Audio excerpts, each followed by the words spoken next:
Welcome back, you're watching Overdrive.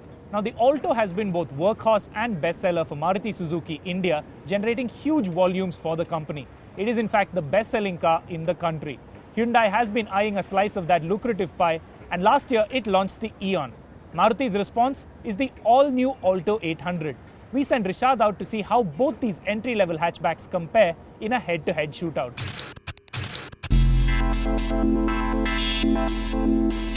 These are perhaps two of the most important cars on sale in the country today.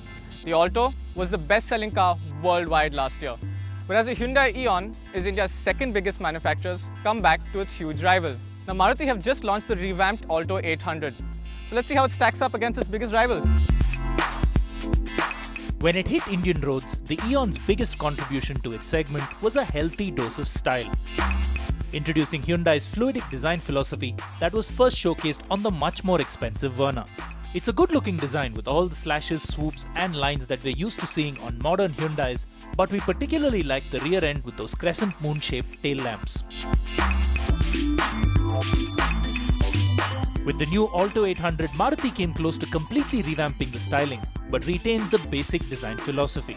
The car gets a new face with extended headlamps and a larger air dam. Swollen wheel arches give it more presence, and the profile is dominated by a Swift-style window line and strong shoulder line that run into the new LED tail lamps at the rear. Styling covered, let's take a look at space next. Now I'm taller than most Indians, so I've asked Halley, who's 5 feet 8 inches, to adjust the driver's seat to his position. And I have to say I'm pretty comfortable. Despite the sloping roofline, headroom is good, I can't complain about knee room, and it's a wide, comfortable bench. Let's check out the Alto. Now I'm getting into the Alto, and like before, I've asked Halley to adjust the seat in front of me.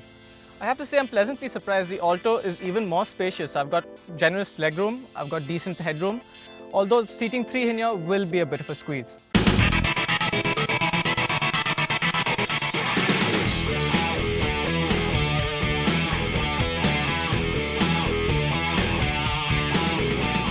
The Eon's interiors are quite a nice place to be.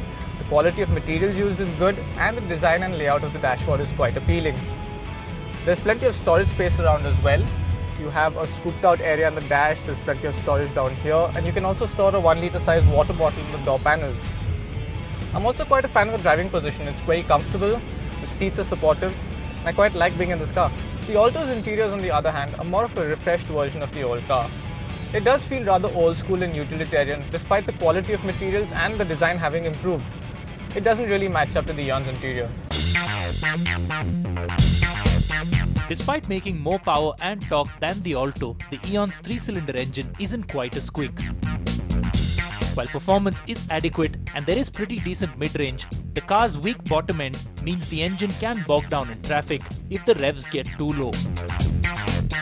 Another issue is the noise and vibration levels, which are a bit too high, and you do feel vibrations creep up through the gear shift.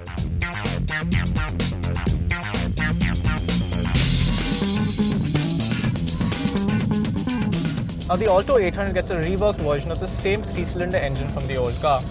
Power has gone up to 48 PS, but it's still 8 PS down on the Hyundai. Nevertheless, a light curb weight means it is a better performer than the Eon. It's also a refined and relatively free-revving engine. A strong bottom end means it's easy to drive in traffic, and it's got a surprisingly zingy top end. We rather like this engine. The Alto 800 has a stiffer chassis and ride quality has definitely improved. The car now handles broken roads much better and doesn't crash through potholes like before.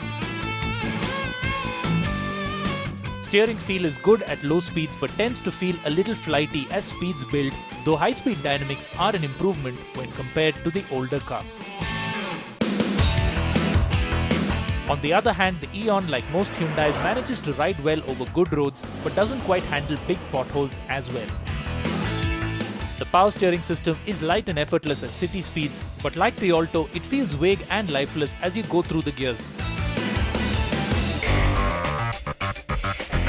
Unfortunately, neither car offers ABS, but bigger and wider 13-inch wheels on the sports variant means the Eon feels more secure under heavy braking.